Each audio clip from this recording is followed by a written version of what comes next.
जय माता रानी जी की। आज हम चर्चा करेंगे कि पाप का घड़ा कब भरता है। ये विषय हमारे जीवन के हर पहलू से जुड़ा है, क्योंकि हमारे कर्म ही हमारे भविष्य का निर्माण करते हैं। पाप का घड़ा एक प्रतीक है जो ये बताता है कि हमारे द्वारा किए गए बुरे कर्म धीरे धीरे एकाग्रित हो जाते हैं। हर गलत काम उस घड़े में एक बूंद की तरह जुड़ता है, लेकिन ये घड़ा अचानक नहीं भरता, बल्कि समय के साथ हमारी लापरवाही और बार बार की हुई गलतियों से भरता है।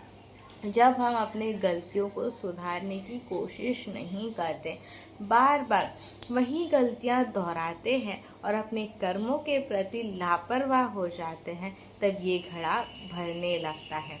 जब ये पूरी तरह भर जाता है तो उसके दुष्परिणाम हमारे जीवन में सामने आते हैं। कठिनाई, दुख और परेशानियों के रूप में। इसे हम एक उदाहरण से समझने की कोशिश करते हैं।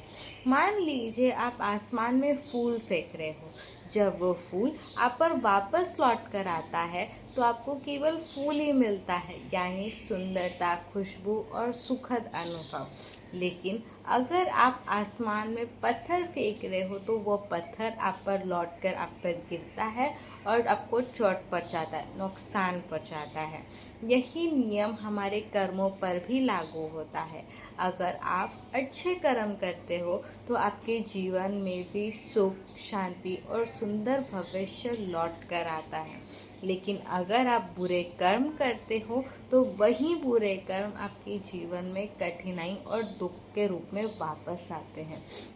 हमें ये सदा याद रखना चाहिए, ये प्रकृति का नियम है। जैसा हम करेंगे वैसा ही लौटकर हमें मिलेगा। ये सत्य है, इसे कोई नहीं बदल सकता। अगर हम चाहते हैं कि हमारे साथी हमारे साथ अच्छा व्यवहार करें, तो सबसे पहले हमें खुद को उनके साथ अच्छा व्यवहार करना होगा। जो व्यवहार हम अपने लिए दूसरों से चाहते हैं, वही व्यवहार हमें दूसरों के साथ भी करना होगा। यही कारण है कि हमें अपने कर्मों के प्रति हमेशा सजग रहना चाहिए। अगर हमसे कोई गलती हो जाए तो उसका प्रायश्चित करें, उसकी माफ़ी मांगे और आगे सतर्क रहें।